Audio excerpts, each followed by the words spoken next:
தனிப்பெரும் கருணை அருட்பெரும் ஜோதி.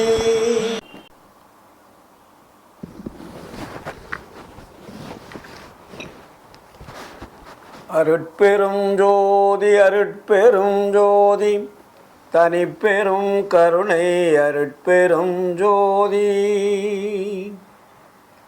அருட்பெரும் ஜோதியே அருட்பெரும் ஜோதியே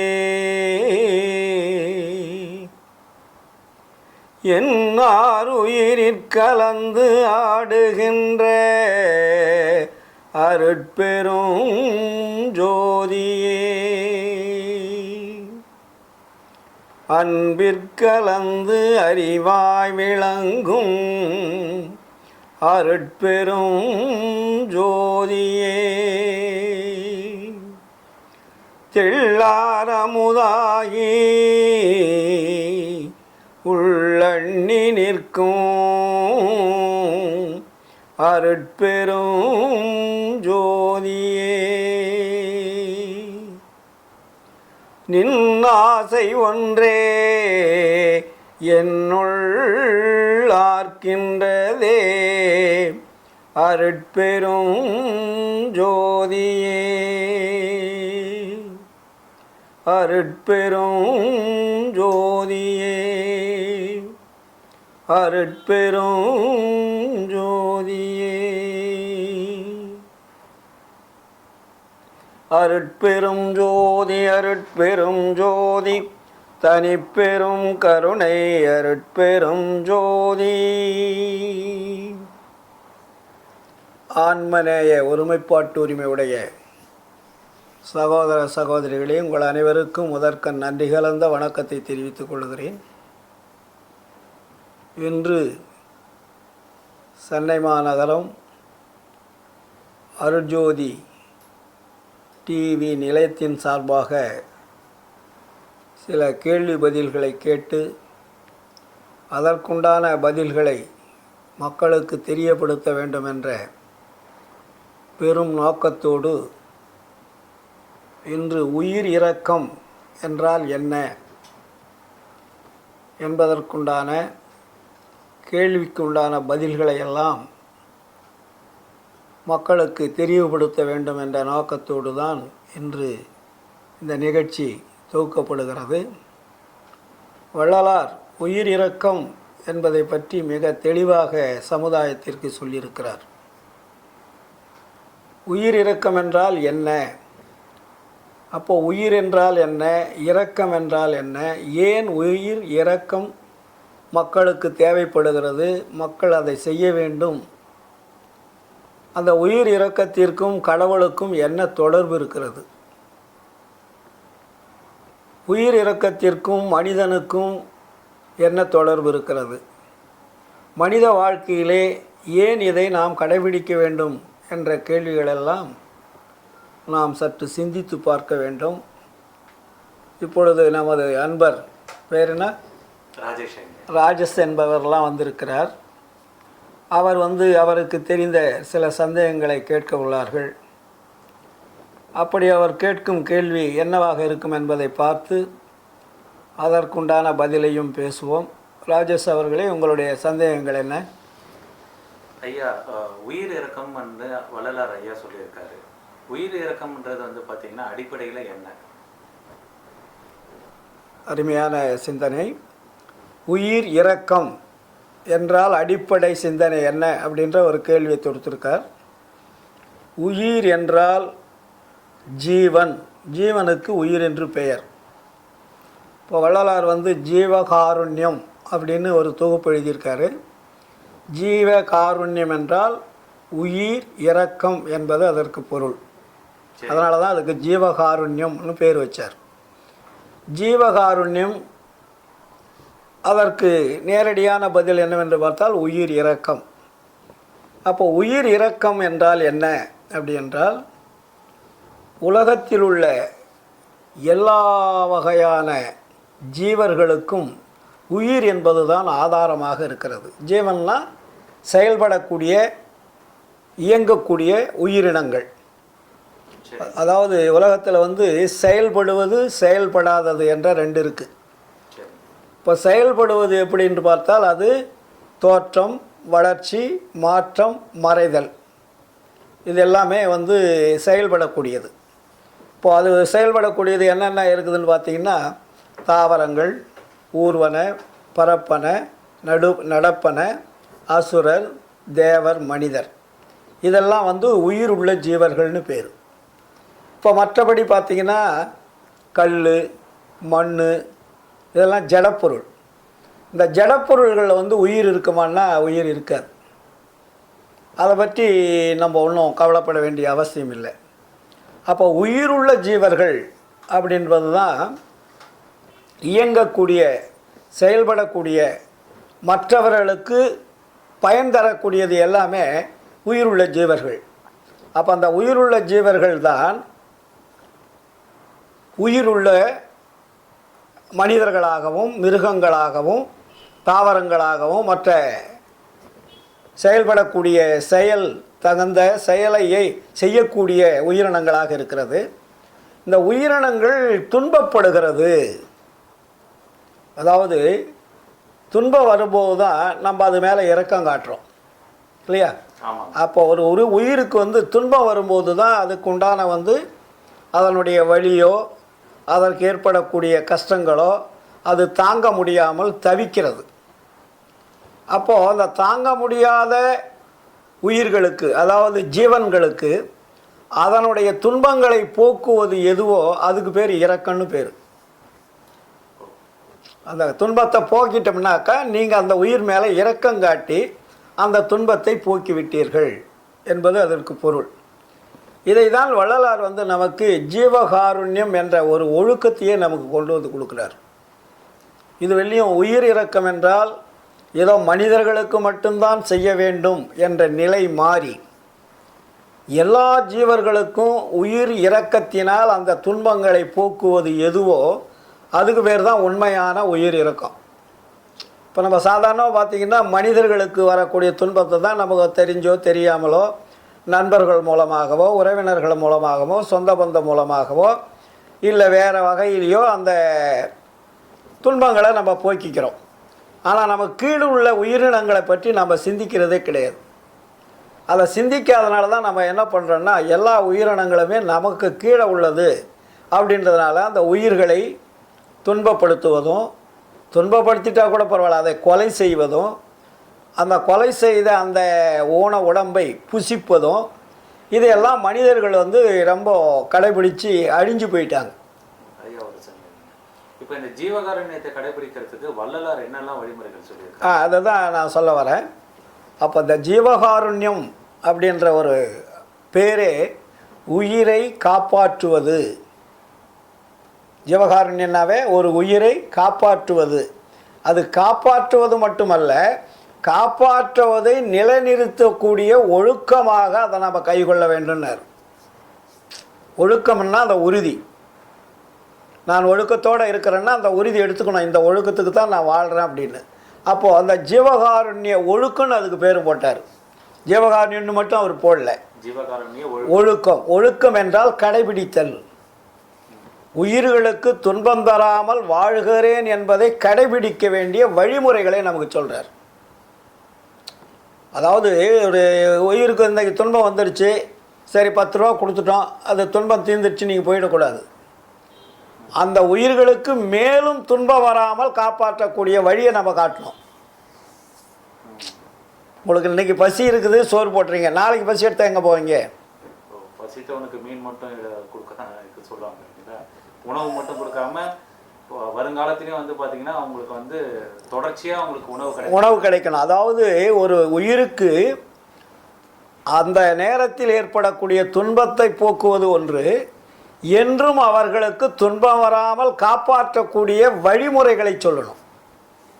அதுக்கு பேர் தான் ஜீவகாருண்ய ஒழுக்கம். ஜீவகாருண்ய ஒழுக்கம்னா ஜீவன் என்பது உயிர், காருண்யம் என்பது இரக்கம், ஒழுக்கம் என்பது அது நிலை பெற்று நிற்க வேண்டும். அதே மாதிரி மற்ற உயிர்களுக்கும் நம்ம துன்பம் கொடுக்காமல் அந்த துன்பத்தை போக்குவதற்குண்டான வழிகளை சொல்லுவது ஒழுக்கம். அதே மாதிரி நமக்கும் நாமே, நம்முடைய உடம்பில் இருக்கக்கூடிய ஜீவன், நம்முடைய உடம்பில் இருக்கக்கூடிய உயிர், நம்மை நாம் காப்பாற்றி கொள்ளக்கூடிய ஒழுக்கத்துக்கு பேரும் ஜீவகாருண்ய ஒழுக்கம் தான். அதனால தான் அகத்திலும் ஒழுக்க வேண்டும், புறத்திலும் ஒழுக்க வேண்டும். நீங்கள் ஒழுக்கம் இல்லாமல் மற்றவர்களுக்கு உங்களால் ஒழுக்கத்தை சொல்ல முடியாது. அவங்க ஒழுக்கத்தை சொன்னாலும் அவங்க கடைபிடிக்க முடியாது. அதனால தான் ஒழுக்கம் நம்ம முதல் கடைபிடிக்கணும். இதைத்தான் வள்ளுவர் என்ன சொல்லுவார், ஒழுக்கம் விழுப்பம் தரலாம், ஒழுக்கம் உயிரினும் ஓம்பப்படும்னுவார். ஒழுக்கம் என்பது உயிரை காப்பாற்றக்கூடியதுன்னு சொல்கிறார். ஒழுக்கம் என்பது வெளிவேஷம் அல்ல. அதாவது நம் உயிரை காப்பாற்றக்கூடியது எதுவோ அதுக்கு பேர் தான் ஒழுக்கம். வள்ளுவர் அதனால தான் உயிரை விட மேலானது ஒழுக்கம், உயிரை காப்பாற்றக்கூடியது. ஒழுக்கம் விழுப்பம் தரலாம், ஒழுக்கம் உயிரினும் ஓம்பப்படும். அப்படின்னா என்ன, உன்னுடைய உயிரை காப்பாற்றக்கூடியது அது ஒழுக்கமாக இருக்கணும். அப்போ உன்னுடைய உயிரை காப்பாற்றாத ஒழுக்கம் அதுக்கு பேர் ஒழுக்கம் அல்லன்ட்டார். இதை வள்ளலார் இங்கே ஸ்ட்ராங் பண்ணுறாரு. அதனால தான் நீ இந்த உலகத்தில் நீடோடி வாழ வேண்டுமானால் நீ ஜீவகாருண்ய ஒழுக்கத்தை கடைபிடிக்க வேண்டும். இன்னொன்று, நீ இறைவனை தெரிந்து கொள்ள வேண்டுமானால் இறைவன் உன் கண்களுக்கு தெரியாமல் இருக்கிறார். அது உன்னுடைய கண்களுக்கு தெரியாமல் திரைகளாக மறைத்து வைக்கப்பட்டிருக்கிறது. அந்த திரைகளை நீக்க வேண்டுமானால் நீ என்ன செய்யணும் அப்படின்னீங்கன்னா, ஜீவகாருண்ய ஒழுக்கமே மோட்ச வீட்டின் திறவுகோல்னார். மோட்ச வீடுன்னா என்ன அப்படின்னா, தனியாக எங்கேயோ ஒரு இடத்துல ஒரு சொர்க்கம் நரகம் என்ற இடம் இருக்குது. அந்த இடத்துல போய் நீங்கள் உள்ளே நுழைஞ்சு போகிறதுக்கு அது கதவு சாத்தி இருக்குது. அந்த கதவை திறப்பதற்கு உனக்கு சாவி வேணும் அப்படின்னு சொன்ன மாதிரி நம்ம நினைக்கக்கூடாது. அது ஊமை. நம்முடைய உடம்புக்குள் நம்முடைய ஆன்மாவை மறைத்து கொண்டிருக்கக்கூடிய திரைகள் இருக்கிறது. அதுக்கு வேறு அறியாமை அஞ்ஞானம் என்னும் திரைகள்ன்றார். அப்போ அந்த அறியாமை அஞ்ஞானம் என்னும் திரைகள் நம்முடைய ஆன்மாவை மறைத்து கொண்டிருக்கிறது. அந்த திரைகளை நீங்கள் திறக்க வேண்டுமானால், அகற்ற வேண்டுமானால், நீங்களே உங்களுடைய ஆன்மாவை பார்க்க வேண்டுமானால், உங்கள் ஆன்மாவை மறைத்து கொண்டு, உங்களுக்கு உள்ளே இருக்கக்கூடிய ஆன்மாவை மறைத்து கொண்டு இருக்கக்கூடிய திரைகளை நீங்கள் நீக்க வேண்டும். அப்போ நீங்கள் நீக்கணும்னா என்ன அதுக்கு அர்த்தம்? நீங்கள் ஜீவகாருண்ய ஒழுக்கத்தை கடைபிடித்தால் மட்டுமே அந்த திரைகள் நீங்கும். அப்போ ஜீவகாருண்ய ஒழுக்கம் என்றால் என்ன? மற்ற உயிர்களுக்கு உபகாரம் செய்வது. மற்ற உயிர்களுக்கு நீங்கள் உபகாரம் செய்யும்போது உங்களுடைய உயிர் பாதுகாக்கப்படும். அதாவது ஊரு பிள்ளைய ஊட்டி வந்தா தான் பிள்ளை தானாக வளருதுன்னு சொல்கிறாங்க இல்லையா?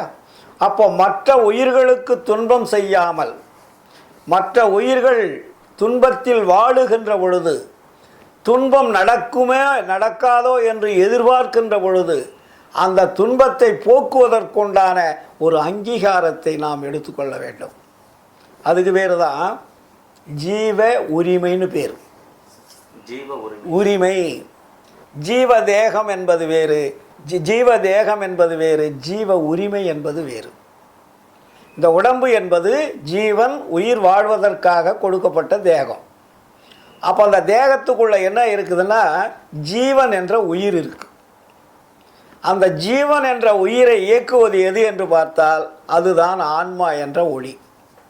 அப்போ அந்த ஆன்மா என்ற ஒளி இல்லை என்றால் ஜீவனும் இல்லை, உடம்பும் இல்லை. அப்போ உயிர் இல்லை என்றால் இந்த உலகத்தில் வாழ்வதற்கு வாய்ப்பே இல்லை. அப்போ உயிர் இருக்கிறது என்றால் உடம்பு எடுத்தே தீரணும். அதனால தான் உடம்பு இல்லை என்றாலும் உயிர் இல்லை, உயிர் இல்லை என்றாலும் உடம்பு இல்லை. அப்போ உயிருக்கும் உடம்புக்கும் எது மூலமாக இருக்கிறது என்றால் நம்முடைய ஆன்மாவில் இருக்கக்கூடிய ஒளி. அதனால தான் வள்ளலார் அகவலில் சொல்லுவார், உள்ளொளி ஓங்கிட உயிரொளி விளங்கிட வெள்ளொளி காட்டிய மெய் அருட்கணல். அப்போ அந்த உள்ளொளியான உயிரொளியும் உடம்பில் இருக்கக்கூடிய ஒளிகளெல்லாம் தன்னைத்தானே இயங்குவதற்கு எது காரியமாக இருக்கிறது என்றால் ஆன்மாவில் இருக்கக்கூடிய அந்த உள்ளொளி. அதனால தான் அது ஆன்மா என்று சொல்கிறோம். ஆன்மா என்பது ஒரு ஒளி தன்மை உடையது. அதுக்குள்ளே இருக்கக்கூடிய ஒளிதான் இந்த உடம்பை இயக்கக்கூடிய ஆற்றல் படைத்தது. அதனால தான் வள்ளலார் வந்து இந்த பெரிய பெரிய அருளாளர்கள் ஞானிகள் எல்லாம் இந்த இடத்துக்கு அவங்க போகலை. மதங்கள் எல்லாமே சமயங்கள் எல்லாமே தியானம் யோகம் தவம் இது மாதிரி செயல்களை நீங்கள் செஞ்சு இறைவனுடைய அருளை பெறலான்னுலாம் சொல்லி வச்சுட்டு போயிட்டாங்க. ஆனால் வள்ளலார் வந்து அதை ஒத்துக்கலை. அதாவது ஜீவகாருண்யம் இல்லாமல் செய்யப்படுகின்ற தியானம் யோகம் தவம் எல்லாமே மாயாஜாலங்கள்ட்டார். அது ஒரு அற்ப லாபத்தை கொடுக்கும், அற்ப பிரயோஜனத்தை கொடுக்குமே தவிர உங்களுக்கு இறைவனுடைய அருளை பெறுவதற்கு அது வழி அல்ல, அது தவறான பாதைன்னு வள்ளலார் அதை ஓப்பன் பண்ணிட்டார். அதனால தான் வள்ளலார் வந்து ஆரம்பத்தில் வடலூரில் முதல் அவர் கடவுளை பற்றி நமக்கு அறிமுகப்படுத்தலை. முதல் வந்து ஜீவகாருண்யம் என்ற அந்த உயிரை காப்பாற்றக்கூடிய ஒரு வழியை மக்கள் தெரிந்து கொள்ள வேண்டும் என்பதற்காகத்தான் 1867ஆம் ஆண்டு வடலூரில் வந்து தர்மசாலையை ஆரம்பிக்கிறார். அந்த தர்மசாலைக்கு என்ன பேர் தெரியுமா? சத்திய தர்மசாலைன்னு பேர் வைக்கிறார். சும்மா ஒரு நாள் சோறு போட்டு போகக்கூடாது, அது நிரந்தரமாக மக்களுடைய பசியை போக்கணும், அது சத்தியமாக செயல்படணும். சத்தியம் என்றால் நிரந்தரம். ஏன்னா சத்தியம் தவறாத வாழ்க்கணும்னா என்ன? நிரந்தரமாக நம்ம தப்பு பண்ணக்கூடாதுன்னு அர்த்தம் வாழ்நாள் முழுவதும். அதே போல் அதுக்கு சத்திய தர்மசாலை அப்படின்னு பேர் வச்சு முதல்ல வந்து நமக்கு உலக வரலாற்றிலேயே வடலூரில் தான் அவர் ஆரம்பிக்கிறார். அப்போ சத்திய தர்மசாலை அதுக்கு ஆரம்பித்த அது அன்னைக்கே என்ன சொல்கிறாரு? ஜீவகாருண்ய ஒழுக்கம் என்ற அந்த 4 ஒழுக்கங்களை எழுதி தர்மசாலையினுடைய சுகத்தில் மாற்றி வைக்கிறார். அப்போ அந்த ஒழுக்கம் என்ன என்று பார்க்கும்போது அதை ஜீவகாருண்யம் என்பது அதாவது மக்களுக்கு உயிரை காப்பாற்றுவதற்குண்டான உணவு வழங்குதல் என்பது ஒரு பொருள். ரெண்டாவதாக அன்றைய தினமே செவத்தில் வந்து அந்த ஒழுக்கத்தை பற்றி எழுதுகிறார். அதுக்கு இந்திரிய ஒழுக்கம், கரண ஒழுக்கம், ஜீவ ஒழுக்கம், ஆன்ம ஒழுக்கம்னு பேர் வைக்கிறார். ஜீவகாருண்யத்தையே வந்து பார்த்தீங்கன்னா 4 வகையாக பிரிக்கிறாரு. இப்போ நம்ம ஜீவகாருண்யம்னா ஒன்று தான் நினச்சிட்டு இருக்கிறோம், அதுக்குள்ளே 4 பிரிவுகள் இருக்குது. அப்போ அந்த 4 பிரிவுகளில் வந்து அதுவும் ஒழுக்கம்தான். முதல்ல வந்து ஜீவகாருண்ய ஒழுக்கம்னு எழுதுகிறாரு, அதுக்குள்ளே 4 ஒழுக்கங்கள் இருக்குன்னு எழுதுகிறாரு. இந்திரிய ஒழுக்கம், கரண ஒழுக்கம், ஜீவ ஒழுக்கம், ஆன்ம ஒழுக்கம். சரி, இந்திரிய ஒழுக்கம்னா என்ன அப்படின்னு பார்த்தீங்கன்னா, நம் உடம்பில் இருக்கக்கூடிய புற கருவிகள், கண்ணு, காது, மூக்கு, வாய், மெய் என்று சொல்லக்கூடிய 5 புலன்கள், அது ஒழுக்கம் தவறாமல் உண்மையாக செயல்படணும். ஏன்னா எந்த விதமான தவறான வழியில் செல்லாமல், அது சத்தியம் தவறாமல், உண்மை தவறாமல், நேர்மை தவறாமல், அது செயல்படக்கூடிய கருவிகளை கட்டுப்படுத்தி செயல்படுத்துவதற்கு பேர் தான் இந்திரிய ஒழுக்கம், 5 புலன்கள். அப்போ கண்ணு வந்து எதை பார்க்கணும், எதை பார்க்கக்கூடாது, காது எதை கேட்கணும், எதை கேட்கக்கூடாது, வாய் எதை பேசணும், எதை பேசக்கூடாது, எதை சாப்பிட்ணும், எதை சாப்பிடக்கூடாது, இல்லையா? அப்போ கை வந்து எதை கொடுக்கணும், எதை வாங்கணும். ஆமாம், கால் வந்து எங்கே போகணும், எங்கே போகக்கூடாது. அப்போ காற்றும், அப்போ நீங்கள் சொன்ன மாதிரி மூக்கில் இருக்கக்கூடிய சுவாசமும் எந்த காற்றை சுவாசிக்கணும், எந்த காற்றை சுவாசிக்கக்கூடாது. இப்படிப்பட்ட ஒரு ஒழுக்கத்தை கடைபிடிப்பதற்கு பேர் தான் இந்திரிய ஒழுக்கம்னு பேர். இது வந்து ஃபஸ்ட்டு ஒழுக்கம். இந்த ஒழுக்கத்தை வந்து நமக்கு முன்னாடி இருந்தவர்கள் வழிமுறைப்படுத்தலை, சொல்லியிருக்காங்க ஏகதேசமாக. ஆனால் அவங்க சொன்ன ஒழுக்கமெல்லாம் வந்து நீங்கள் ஆலயத்துக்கு போங்க, சாமி கும்பிடுங்க, அபிஷேகம் பண்ணுங்க, ஆராதனை பண்ணுங்க, காலையிலேருந்து நீங்கள் கோயிலை சுற்றுங்க, நவகிரகங்களை சுற்றுங்க, இதனால் உங்களுக்கு பெரிய லாபம் கிடைக்கும், நீங்கள் நரகத்துக்கு இருந்து சொர்க்கத்துக்கு போகலாம். அதனால தான் காலையில் சொர்க்க வாசல் திறக்குன்னு ஒரு விழாலாம் வச்சுருப்பாங்க. இது மாதிரிலாம் நமக்கு ஒரு கற்பனை கதைகளை சொல்லி அவர்கள் வேறு விதமான ஒரு ஒழுக்கங்களை சொன்னாங்க. அப்போ அந்த ஒழுக்கங்களெல்லாம் ஒரு சிறு லாபத்தை கொடுக்கும். அதை ரொம்ப சுத்தமாக அது மோசம்னு சொல்ல முடியாது. பட் அவங்களுடைய ஒழுக்கம் வந்து ஒரு சிறிய லாபத்தை கொடுக்கக்கூடிய ஒழுக்கம். அது வந்து நம்மளுடைய உடம்பையோ உயிரையோ காப்பாற்றாது. அப்போது உடம்பையும் உயிரையும் காப்பாற்றக்கூடிய ஒழுக்கம் எதுவோ அதுதான் உண்மை ஒழுக்கம். அந்த உண்மை ஒழுக்கத்துக்கு பேர் தான் வள்ளலார் வச்சது ஜீவகாருண்ய ஒழுக்கம். நீ அந்த ஒழுக்கம் மற்ற ஒழுக்கமெல்லாம் அது வந்து ஒரு சாதாரணமான சிறிய அற்ப லாபத்தை கொடுக்கக்கூடிய ஒழுக்கம். இங்கே வள்ளலார் சொன்ன ஒழுக்கம் வந்து பசித்த ஜீவர்களுக்கு உணவளிப்பது முதல் ஒழுக்கம்னு போட்டார். அவங்க செஞ்சதெல்லாம் வந்து பார்த்தீங்கன்னா ஒரு செயல்கள் அடிப்படையில் இருக்குது. ஆமாம், நம்மளோட வள்ளலார் காட்டிய வழி வந்து பார்த்தீங்கன்னா மனத்தோட அடிப்படையில் இருக்கிற மாதிரி இல்லை. அதாவது அதே வள்ளலார் சொல்லுவார், அதாவது பக்தி, அதுக்கு பேர் பக்தின்னு பேர். இப்போ ஆலய வழிபாட்டு முறைக்கெல்லாம் வந்து பக்தி. அப்போ அந்த பக்தியில் என்ன நடக்குதுன்னா மன நெகிழ்ச்சி, மன உருக்கம் ஏற்படும் புறக்கருவியில். அதை வந்து கரணங்கள் இருக்கக்கூடியது மனம். இப்போ முதல் சொன்னோம் இல்லையா 4 ஒழுக்கம். அப்போ அந்த பக்தி என்பது கோயிலில் போய் வழிபடுவதாலேயோ அங்க பிரதர்ஷனம் செய்வதாலேயோ மற்ற அபிஷேகம் ஆராதனை தெய்வலையோ இல்லை அந்த தெய்வத்தை நினச்சி தியானம் பண்ணுறதுனாலையோ அப்போ என்ன ஏற்படும்னா மன நெகிழ்ச்சி ஏற்படும், மன உருக்கம் ஏற்படும். அப்போ அந்த மன நெகிழ்ச்சி, மன உருக்கம் என்பது ஒரு குறிப்பிட்ட நேரம் இருக்கும், அதுக்கப்புறம் அது அழிஞ்சு போயிடும். இப்போ நீங்கள் கோயிலில் போய் வழிபடுறீங்க, அப்போ ரொம்ப உருக்கமாக தெய்வீகமாக வழிபாடு பண்ணிவிடுவீங்க, அப்போ வந்து எந்த ஞாபகம் இருக்காது. நீங்கள் மறுபடியும் கோயிலை தாண்டி வெளியே வீட்டுக்கு போயிட்டீங்கன்னா பழைய ஞாபகம் வந்துடும். அது வந்து ஒரு குறிப்பிட்ட நேரத்திற்கு குறிப்பிட்ட நேரத்திற்கு மட்டும். அதுக்கப்புறம் வந்துட்டால் உங்களுக்கு தொழில் பிரச்சனை, மற்ற பிரச்சனை, வீட்டு பிரச்சனை, கணவன் மனைவி மக்கள் குழந்தைகள் இப்படி உற்றார் உறவினர், இந்த பிரச்சனை வந்துடும். அப்போது அந்த மன நெகிழ்ச்சியானது மன மாற்றம் அடைஞ்சிருது. மன உருக்கமும் மன நெகிழ்ச்சியும் உடனடியாக அது மாற்றம் அடைந்து அங்கே ஒன்றும் இல்லாமல் போய்விடுகிறது. இதுக்கு வேறு பக்தி மார்க்கத்துக்கு பக்தியில் சொல்லக்கூடிய ஒழுக்கம். ஆனால் வள்ளலார் வந்து இங்கே என்ன பிரிக்கிறார்னா ஜீவகாருண்யம் அப்படின்னா ஜீவகாருண்யம் என்பது மற்றவர்களுடைய துன்பத்தை போக்குவது. அப்போ துன்பத்தை போக்குவது எது? உணவு. பசி என்ற துன்பத்தை போக்குவது உணவு. இந்த உணவுனால் அவங்களுக்கு என்ன ஏற்படுதுன்னு பார்த்தீங்கன்னா சாப்பிட்றவங்களுக்கு ஆன்ம நெகிழ்ச்சி, ஆன்ம உருக்கம் ஏற்படுதுன்றார். இங்கே பக்தியில் மன நெகிழ்ச்சி, மன உருக்கம் ஏற்படுகிறது. இங்கே ஜீவகாருண்யத்தினால் ஆன்ம நெகிழ்ச்சி, ஆன்ம உருக்கம் ஏற்படுது. இந்த ஆன்ம நெகிழ்ச்சி, ஆன்ம உருக்கம் எங்கே போய் பதியுதுன்னா அகத்தில் பதியுது. அதான் ஆன்ம ஒழுக்கம்னு சொல்கிறோம் இல்லையா? அந்த ஆன்ம ஒழுக்கம் என்பது ஆன்மாவில் இருக்கக்கூடிய ஒரு பதிவான இடம், ஒரு முக்கியமான இடம். அப்போ இந்த ஜீவர்களுக்கு உபகாரம் செய்யும்போது ஜீவர்களுடைய துன்பங்கள் அவர்கள் அனுபவித்து அதை உணர்ந்து போக்குகின்ற பொழுது அவருடைய ஆன்மாவில் ஒரு நெகிழ்ச்சி ஏற்படுகிறது. அந்த நெகிழ்ச்சியானது அவர்களுக்கு மகிழ்ச்சியை உருவாக்குறது.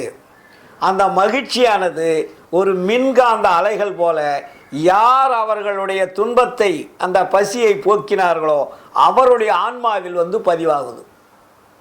பதிவாகும்போது இங்கே ஆன்ம நெகிழ்ச்சி, அங்கே சாப்பிட்டவனுக்கும் ஆன்ம மகிழ்ச்சி, ஆன்ம நெகிழ்ச்சி, இங்கே கொடுத்தவனுக்கும் ஆன்ம நெகிழ்ச்சி, ஆன்ம மகிழ்ச்சி. அப்போ இங்கே என்ன ஆகுது ரிட்டர்ன் ஆனால் இந்த ஆன்ம மகிழ்ச்சி, ஆன்ம நெகிழ்ச்சியானது இவனுடைய ஆன்மாவில் போய் டச் ஆகும், பதிவாகுது.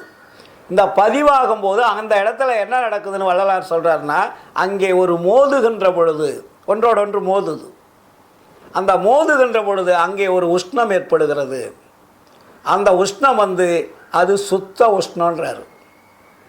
உஷ்ணம் என்பது நம்ம இப்படி தட்டும் போது ஏற்படக்கூடிய உஷ்ணம் வேறு, சூரியன் மேல் படும்போது உஷ்ணம் வேறு, சந்திரன் படக்கூடிய உஷ்ணம் வேறு, நெருப்புனால உஷ்ணம் வேறு இல்லையா? இப்படி ஒவ்வொன்று ஒரு தொடுகின்ற பொழுது அதனுடைய உஷ்ணங்கள் வெவ்வேறாக இருக்கிறது. ஆனால் இந்த ஆன்ம நிகழ்ச்சி, ஆன்ம உருக்கம் என்ற அந்த மகிழ்ச்சியானது அந்த ஆன்மாவில் மோதுகின்ற பொழுது அங்கே சுத்த உஷ்ணம். இது மாதிரி உஷ்ணம் அல்ல. அந்த ஒளி மோதும் போது அங்கே அதுக்கு பேர் சுத்த உஷ்ணம்னு சொல்கிறார். அப்படின்னா இதெல்லாம் அசுத்த உஷ்ணம்னு அர்த்தம். நம்ம உஷ்ணம்னு சொல்கிறது பூரா அசுத்த உஷ்ணம், அங்கே சுத்த உஷ்ணம். அந்த சுத்த உஷ்ணமானது நம்மளுடைய ஆன்மாவிலே அது மோதுகின்ற பொழுது அந்த சுத்த உஷ்ணம்தான் முன்னாடி நம்மளுடைய ஆன்மாவில் பதிவாகி இருக்கக்கூடிய அந்த அஞ்ஞானம் அறியாமை என்னும் திரைகளை நீக்கக்கூடிய ஆற்றல் படைத்ததுன்றார். அதுதான் அந்த திரைகளை நீக்கும், உங்களுடைய அறியாமையை நீக்கும், உங்களுடைய உள்ளொளியினுடைய உண்மையை மறைத்து கொண்டிருக்கக்கூடிய அந்த திரைகளை நீக்கி உள்ளொளியை நீங்கள் பார்க்கலாம்.